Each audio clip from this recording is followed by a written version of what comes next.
In episode 31 of the SOC Level 2 training series, we're going to go through the part 2 of the Atomic Bird Goes Purple Capture the Flag exercises.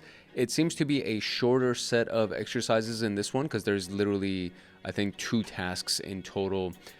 The first task, the first major task has 4 questions, and then the next task has how many? Oh, the next task has a good number of questions. I think it has 5 questions in it. So it's technically supposed to be a shorter series of exercises, but we will see how long this actually ends up taking. This is definitely obviously a continuation from the part 1 of Atomic Bird, and then this is also the wrap up of the threat emulation pathway, or the threat emulation module, I should say.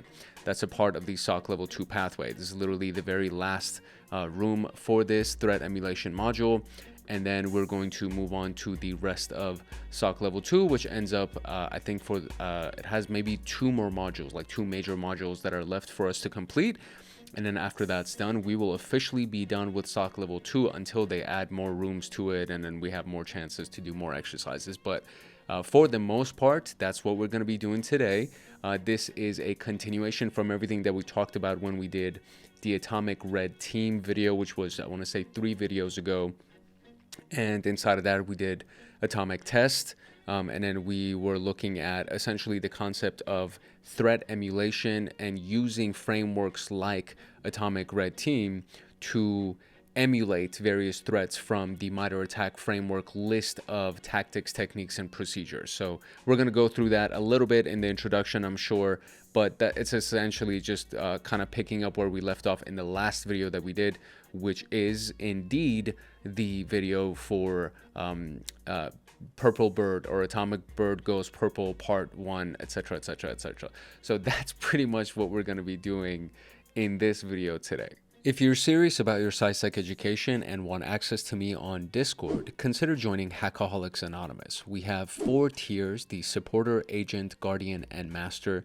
Each tier gets their own Discord server and early access to content. The Agent, Guardian, and Master levels get exclusive content, exclusive downloads, monthly Python automations, live streams with me every month, plus so much more. And to join, you can simply click the link in the description below, or you can go to our homepage and click the join button there, or you can go to youtube.com/@HankHacksHackers/join, and then you'll be able to join Hackaholics Anonymous. Now, without further ado, let us jump into the Atomic Bird Goes Purple Part 2. As mentioned previously, this is going to be the follow-up of the last room that we just did, the very last video, which was the Atomic Bird Goes Purple Part 1. And it's suggested to finish the first room first, obviously fulfill the prerequisites of that room before starting to work on this specific one. So in case you haven't done that, try to do that one first. They are a customized version of Atomic Test to help us implement tailored Purple Team exercises with Atomic Test and familiarize ourselves with sample attack chains. A high-level mapping of the custom test is listed below, as we'll see right here. And these kind of show the base tactics that is what it's meant to emulate. And if you go to the MITRE ATT&CK framework, the TA0003, so right here you have 2 zeros. So 0003 would end up being persistence, 0004 would be privilege escalation, and so on. And then the reference techniques are actually these reference technique IDs right here. So these, they haven't been modified. And for the most part, we're essentially going to do what those techniques and tactics would do in a real environment. So we're emulating those base techniques and tactics, or their sub techniques that belong to each one of these tactics. And then so we have the task 2, which is going to be the one right after this one, that this is the stuff that's associated with it. And then for task 3, this is the stuff that's associated with it. And we're going to run the tests. We're going to check whatever files are created, check the logs, and pull all of the answers that we would need for the questions inside of those individual tasks. The bottom line of these activities is to enhance the impact of the Purple Team threat emulation detection engineering exercises by going beyond the defaults and basics. We'll work on real-life scenarios using the outcomes that we gained during the threat emulation module, and we'll emulate and hunt adversarial tactics and experience Purple Teaming exercises. Before proceeding, we are going to start the virtual machine, which I've already done, and it's just another Windows virtual machine, I should say. My words just kind of scrambled together right there. And That's it. That's basically it. That's all we got for the startup of this whole thing. So let's do the first official set for this case, which is the in-between discover and hide. The reference techniques for this are the atomic test that we have here. So T1552001, 1078003, and this one is the unsecured credentials and files, and then this one is valid accounts for local accounts. The storyline is that we aim to simulate discovering credentials in clear text files and creating local accounts with a masquerading typo squatting type of a mindset. As a team member, your task is to discover the clear text credentials, create accounts with given custom atomics, and evaluate the generated artifacts. The objective is to experience the potential impacts and artifacts of storing clear text data, unprotected credentials, and decoy accounts, which is a really big deal. I don't know how many environments still actually store data, especially sensitive data like usernames and passwords, in clear text. It seems kind of silly. I mean, I used to have like a document that would sit on my desktop that I would store like various usernames and accounts until I got into cybersecurity, and I'm like, oh man, like if somebody hacks into this one computer, they're gonna get all of my information. So I stopped doing that, and then I started using encrypted ways of storing them, and then the location where they're stored is obviously password protected, and all of my passwords are complex passwords. There's no longer I used to have super freaking basic passwords, and now it's like, okay, well, it's going to be a long phrase with a bunch of salted individual numbers and things like that at the end of it, just to make sure that you have a super complex password that will never ever show up in a rainbow table anywhere. That's kind of the whole purpose. That's one of the big things that I think was like a big benefit from just getting into cybersecurity and seeing how easy it is to hack somebody's password. If it's a basic password that belongs to some kind of a rainbow table, some kind of like a dictionary password file somewhere. So anyways, the plan tests that we have over here are the 021 and 022, and this is search clear text data and then create clone decoy account. And we're going to revert everything back by using the cleanup command. That's like a good practice when you use any of these frameworks, whether it's Caldera or Atomic Red Team. Caldera has kind of like a cleanup mechanism that's pre-embedded in all of the exercises. So as you run it, it kind of just, once it's done, it'll just run its cleanup stuff. But when we do Atomic Test and Atomic Red Team, we have to actually manually do the cleanup after we're done running the test. So that's a big thing that we just got to keep in mind with this specific framework that we're going to be using. Now, that being said, execute test 021 and open the document that's on the desktop. Which PowerShell library file is detected?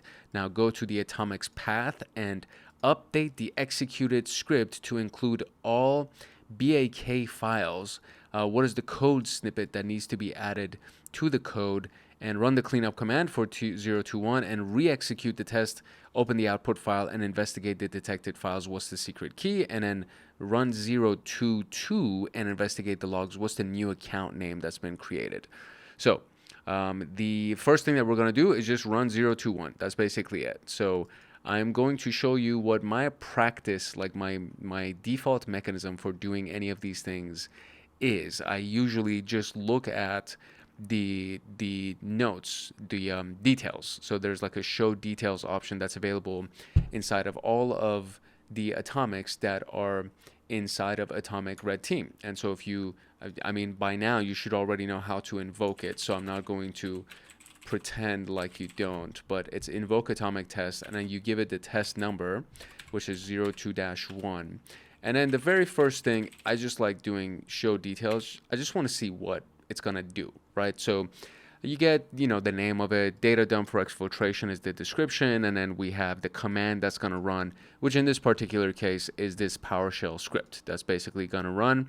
And this is the atomics folder, right? So when they say go to the atomics location, this is basically where we would go to find the script and then see what is going to run inside the script and so on and so forth. And then the cleanup command is just another PowerShell script that's going to execute. So usually when you actually look at the techniques and tactics from MITRE, when you're using a live version of Atomic Red Team and Atomic Test, the descriptions and the commands are not, okay, we're just going to run a PowerShell script. There's like a series of commands, an actual series of commands that are going to execute based on the infrastructure of your system, based on your architecture. So let's say it's Windows, whatever, 11 or whatever it is. Because you're using Windows, it's going to run a series of commands that would be applicable to Windows. And it's just not a PowerShell script. Basically what we've done over the last video, and I'm assuming what's going to happen in this video, is that we're just going to see under the command section, we're just going to end up seeing, okay, it's going to run this PowerShell script for clear text scan. And inside of the PowerShell script, if we went and read that, we would most likely end up seeing what the commands are that are going to be run. So let's run the test here. So here we go. We're just going to do that. So it's invoke atomic test, just like that. And then you just give it the test and then press enter, and then it starts running. And then in this particular one, there's going to be something that's going to create. There we go. I just saw it pop up on the desktop right there. So we're just going to open this text file and see what is the content of the text file. So here we go. So what do we have? We have let me see if I can kind of expand this a little bit, because this one actually has or let's just zoom out like that, or maximize the window like that.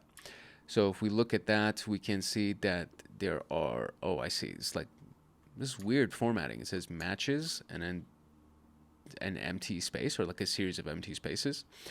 So administrator document PowerShell modules, PowerShell YAML, and then the library YAML.net .xml, YAML.net.xml, same thing over here. And then we have the sysmon configuration file.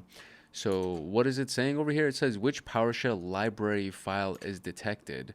And the library files we can see right here. So it says PowerShell modules, and then the lib is basically the library element of this. So it would be YAML.net.xml is the library file. So there we go. And now we're going to go to the atomics path and update the executed script to include all of the BAK files.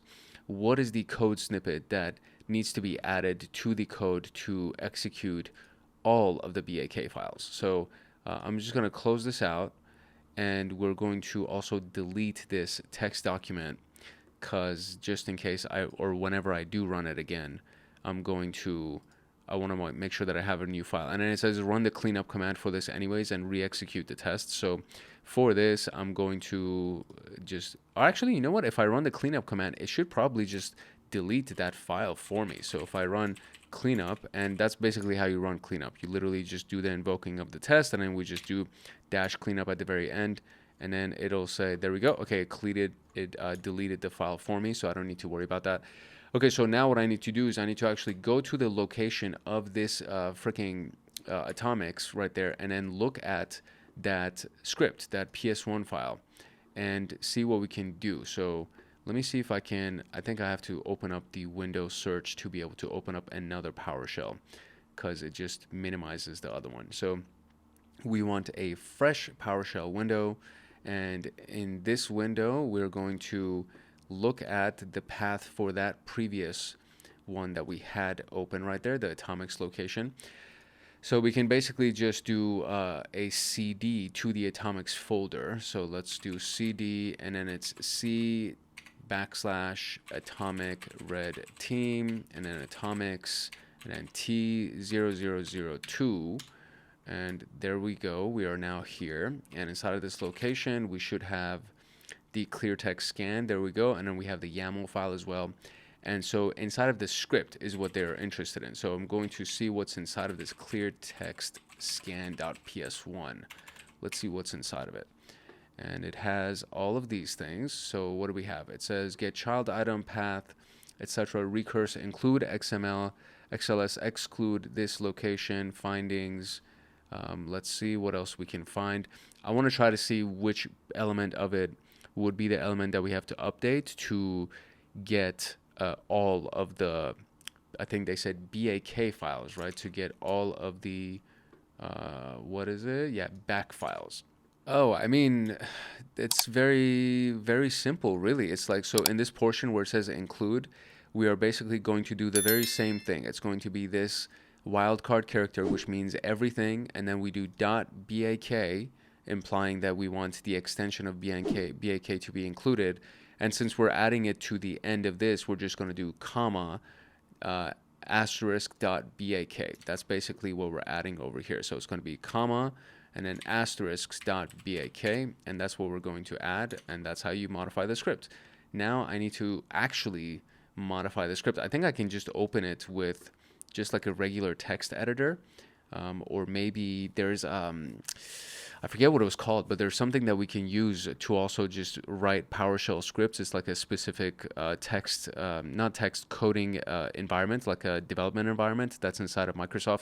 But I think you can also just do it with like a basic text editor. So let's just go to the location of that file, and then from the atomic red team right here, boom, atomics, and then T002. And then the script itself, clear text. So if I open that, I think it's going to open PowerShell. Did it just run it? It better not have run the script, bro. Yeah, it literally ran the script because there's now a new findings freaking thing over here. So now I have to run cleanup again? I mean, goodness gracious. Or I could just do the delete scan script that's already on here, because it says for cleanup, it just runs the delete scan script. So I'll just double click this, and then it'll run delete scan, and then it's going to delete the file. Okay, so I need to be able to open this with a notepad, let's say. We're just going to open it up with notepad and then edit it real quick and then save, and then we're going to rerun it. And so this is where we just go to include portion, and we're going to do comma. We're going to do asterisk BAK, or excuse me, asterisk dot BAK. And then I'm going to do file, save, which is Control S, and close that thing out. Come on, buddy. It's kind of lagging on me a little bit. And then that's going to be closed out as well. And now we're going to run the test one more time, except this time there's going to be a new file that will be detected because we included .bak. So the backup file is basically what we're looking for inside of our findings document. And what does it want? It just wants the, oh, I see. It's just the content of the backup file, I guess, that we're looking for, which is that inf.bak. So here's what I'm going to do. I'm just going to take this. It's either inf.bak or old.bak. It would be one of those two files, I would say. So we can just go right here. We can go inside of our new, our secondary PowerShell here, and we can do type, and then just give it the path of the BAK files and just see what we can find inside of them. And let's see which one it is. Windows PowerShell inf.bak. So what's inside of that? And it says redacted, not secure, wallet. Ooh, interesting. Secret. Ooh, interesting. Very, very interesting stuff. It seems to be a very important little document right there. But that one was not the one that has our secret key. So it would probably be the one that's just sitting on the administrator folder. So we will do type C and then users administrator, and then we will do old.bak. And there it is, the secret for the wallet. There we go. We're going to highlight that. We're going to copy that. And that's basically, I literally just use the type command. It's very similar to the cat command inside of Linux, where it just types whatever the content of that file is. And boom, we got that. So great. So now we can just go back over here and run the cleanup of that one more time. And then we will move on to test 02-2 so that we can see what goes on over there. Interestingly enough, even though it deleted the file in the background, we still have this file that's open right here, which is very interesting to me. It usually, I mean, I would assume that if it's been deleted, it should just leave, right? It should no longer, that notepad should no longer be open. Okay, so here we go, 02-2 investigate logs. I'm guessing that one also is just going to be basically another atomic or PowerShell script, right? So atomic test T0002-2, but let's just check the details. Why not? So we'll do show details of 002-2. And what do you see? It's clone PS1, restore clone PS1. It's just going to run the freaking script. So fine, we'll just go invoke atomic test, and then we're just going to run the test. And as we run the test, there will be something that should be created here. So what do I see here? These are just all of the hints that we have available, imported commands, etc., etc. Create decoy account. I did not delete the freaking docs, right? Or the logs from the docs. So there are a few different ways that we can see what account was created. I mean, one of the most basic ones is to just go into the settings and look at all of the user accounts. And then we can be like, oh, we have all these different user accounts. So that's one way to doing it. So let's see if I can actually do that. So accounts right here. And is it under accounts? It is, right? Accounts, or yeah, I think it is under accounts. So if we go under accounts, we have your info, we have other users, and it says add some other users to these. Okay, so I guess it is not here. So that would not be the answer here. We can always look at the PowerShell script itself to see what user account it's going to create. So that's technically another way that I can do it, because I don't want to go through the event viewer and then read freaking through a bunch of different log items. So why not? We're gonna look at the contents of the PowerShell script by itself, and then when we look at that, it might tell us what is actually going to be created. If not, we'll just go look at the log files. Who cares? So atomic red team, and then it will be atomics, and then T0002, and then /clone.ps1. So let's see what's inside of this. Oh, buddy. See, they knew what they were doing, because they knew that somebody like me is going to be like, oh, let me just read the script and see what it's going to be. But it's all base64 encoded. So obviously, I'm not going to be able to see what the user account was that was created. So, all right, we got to open up the freaking event viewer. Golly. All right, I'm going to open up the event viewer. It's going to take a few minutes because I'm currently at a hotel and the Wi-Fi is not super fast, or it could be that the virtual machine is not responding very well. It's one of those two things. But in either case, we're going to look at the event viewer and see what the user account was that was created. Okay, so there's a lot of user account management events that have popped up, and most of them show an audit success. And to be quite honest with you, I really don't want to sit here and go through every single one of them. So what I'm going to do is I'm going to go back into my PowerShell. I'm going to clean up the last test that we just ran, and then I'm going to clear the logs. And then after that, I'm going to rerun the command or the test, and then that would show me a smaller number of events, and then it would make it a little bit easier to try to find out which event is the one that would be most interesting to me, because there's literally 500 events that showed up over there, and I'm not in the mood to sift and sort through all of those events. So we're going to run this one more time, except this time there is going to be much less events generated inside of our security log here. So once that is completed, which it should be completed by now, and there it is, excellent. So now we can go ahead and refresh these logs right here. We do have, it's still a good number of user account management items that showed up, but it's much less. So now we can kind of sift and sort through these, right? So it says new account, security ID, atomic bird administrator, new account, target account right here, administrator, security ID, okay. What do we have here? Target account, change attributes, SAM account name, administrator, okay, very good. And then we have target account, we have group assignment, and then we have security group. Okay, so the new account that's been created is administrator, but it's a misspelling, which is called typo squatting. So it's administrator.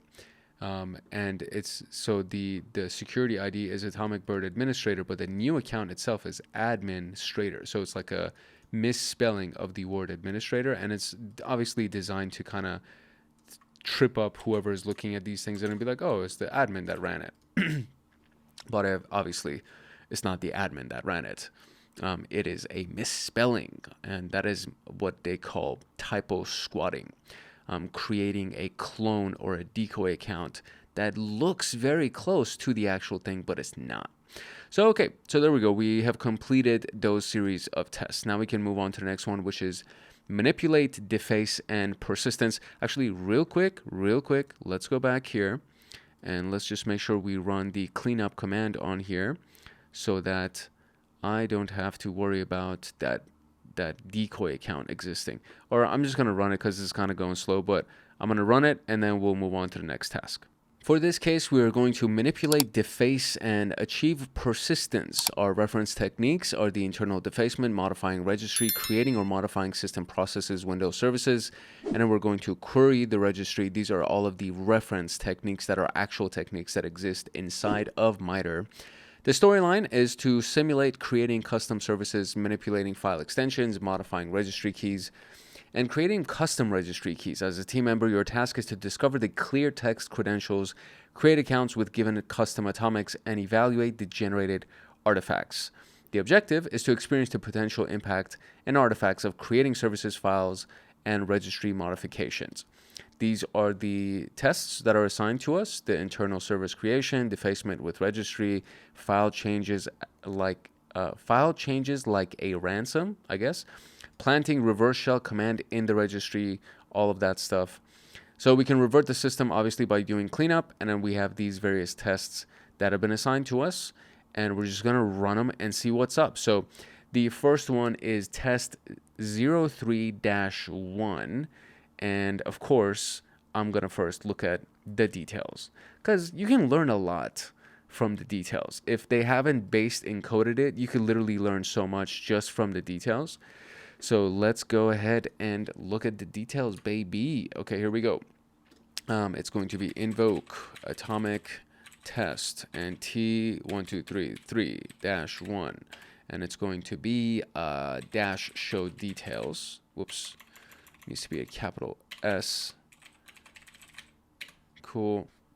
And then there we go. That's the name of the script, obviously. So now we're going to do a type command where we're going to look at the atomic red team folder, the atomics folder, T0003, and then we're going to look at new service.ps1. And let's see, yeah, it's it's base64 encoded. It's base64 encoded, which means that I cannot read any of this without actually going through Cyber Chef and doing a bunch of extra stuff. So all right, so there's that. Before I run the test, I'm going to go ahead and clear the logs real quick, and then we're going to run the test. So let's clear the logs. All right, I have cleared the sysmon security and application logs, and we are now going to run this test and see what we get. And the question is asking us specifically, what is it? Let me make sure the enter does get registered, because for some reason, okay, there we go. The enter got registered, and the invoke atomic test. Okay, great. The test is now complete. It says, what's the name of the created service? So there's going to be a service creation type of an element that we would be looking for. Let's see how many events show up inside of the sysmon here. So we have registry value set, file created, process created, service created. So this one is going to be the who am I. So the first two are always just, you can discard them because it's hostname and who am I.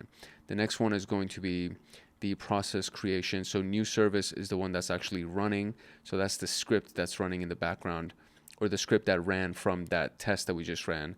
And then we have a couple of other things right here. We have this right here, and then again just a CMD line that was executed, and then we have a process creation element here. And so this is the command that ran for this one, and it seems to be nothing of use inside of that command line.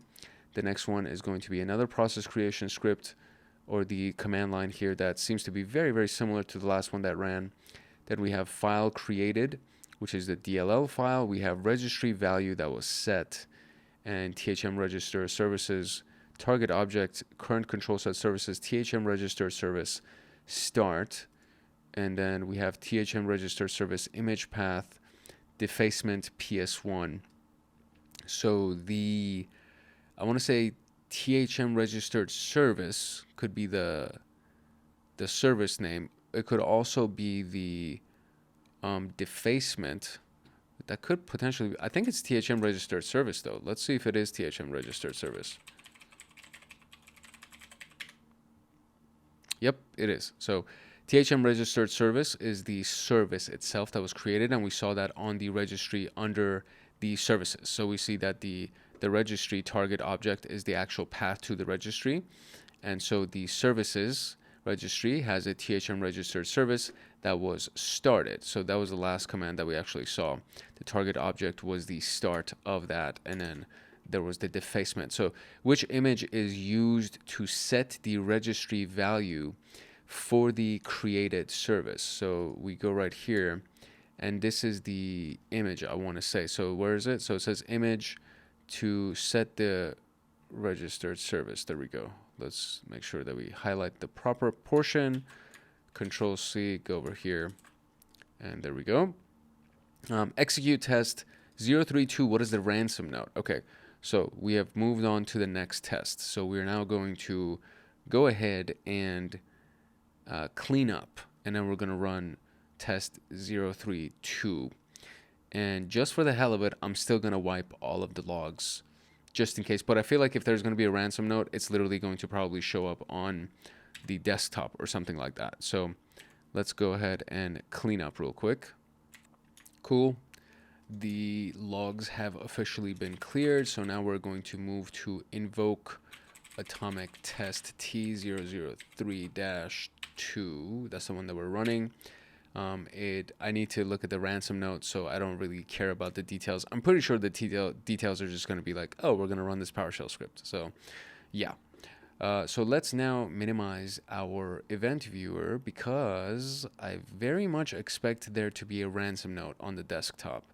And maybe there is. No, there isn't. I see. So maybe it is inside the event viewer that we'll have to find it and see what the command was that was ran that would give us the path to that ransom note. Okay, so there's an interesting little notice here. So this is for this registry value. There's a legal notice text, and then the details looks like a flag. So this might actually even be useful for one of the questions. I have no idea if it is, but maybe that's what they're even looking for. Oh, that's the ransom note. Oh my God, that's it. Wow. Okay. So there it is. That's the legal notice text. I looked at the sysmon logs, and it's the very last item here for registry value set, event ID 13, and that was it. The detail right there shows me the flag, which is the ransom note. So offline index emulation, that's the ransom note. Okay, now we can move on to test 03. So let's go ahead and clean up 02. And then we will move on to 03. I don't know why it does that. Like every time I try to open this thing, the one in the background disappears, and then it kind of slows everything down, and it's like a whole thing, but whatever. So there we go. Cleanup for that is going to be ran, and then while that does what it does, we're going to clear the sysmon log. In this case, I'm just going to stick with the sysmon log, and I don't want to keep going back and forth and deleting all the other logs, and it just takes extra time. So I'm gonna stick to the sysmon logs. Hopefully it won't bite me in the ass, and I'll be able to still find what I need to do. So okay, so execute test T0003. So here we go. We're going to do invoke of the atomic test, and it's going to be T1233-3 enter. And the question is, what is the updated file extension? So that's I guess the element that we're supposed to be looking for here. So let's now look at these new logs. So file created, right here we have the target file name is the DLL right here. Process creation would have to do with these processes happen pretty much every single time that we run these tests. And then we have a file created, which is CMD line. So that could be it. The extension of this is PLK whatever .cmd line, so that could be the extension of it, and then DLL extension, and then PS1 extension. So the only thing that seems even relevant to what we're doing would be the CMD line. So let's go over here and do .cmd line. And that is not it. Okay, so what's the updated file extension? Let's see. Okay, so here's what I have found so far. All of the files that have been updated, because there are file system references that I can see inside of this security log, and all of these things, like when you go through them inside of the object name portion right here, as you kind of cycle through them, you see that inside of the S drive right here, we can see that there's, you know, these different files. There's like all these different files names. There's the sales tracker, that previous PDF that I just saw, another PDF file, and then we go through it again, invoice with finance charge with an Excel file, and everything is inside of the S drive. Now there's nothing inside of this S drive that I can see that has an extension for the file that's like of note to me. So really the only thing that I can think of is going potentially inside of that location, the S drive, and then just seeing what's over there. Maybe we can find the new file inside the S drive. Not exactly sure. But there should be something of note, right? There should be something that's like, oh, you can literally see it. There it is. So everything that I saw was actually, the donation call is not txt, it's .thm-john. So that's where it is. It's actually thm-jhn is basically the extension. Okay, so thm-jhn, that's the extension. Excellent. Okay, cool. So, all right, that makes sense. So now we can go and run the cleanup for that, because the next one is saying go to test 4. So that makes so much sense. Like, I went through all of those log items and I was like, dude, none of these look like they've changed in any way. But then you literally have to look at the files themselves, because for whatever, I feel like it should have actually showed me the changed file name, but whatever, we figured it out. So there it is. I was able to find it by actually looking at the share folder where it actually exists. And then now when we look at the share folder one more time, we can see that they've been reverted back to docx, txt, excel, so on and so forth, after running the cleanup. So great. So now we're good, and we can move on to the last one, 034. What's the assigned value of the malicious registry value? So let's go ahead and just run the test 03-4, and we'll just do it like that. And it's going to run. And I completely forgot to clean up the logs, so this is going to be fun to run through all of these updated items. So there's 43 events, and the timestamp on the last one is 144:32. So we'll just keep that in mind. Everything after that is going to be 179 freaking events. Oh my god. All right, so 142. Oh, because it also includes the cleanup of the file system, dude. Crap. Okay, so what I'm interested in is registry.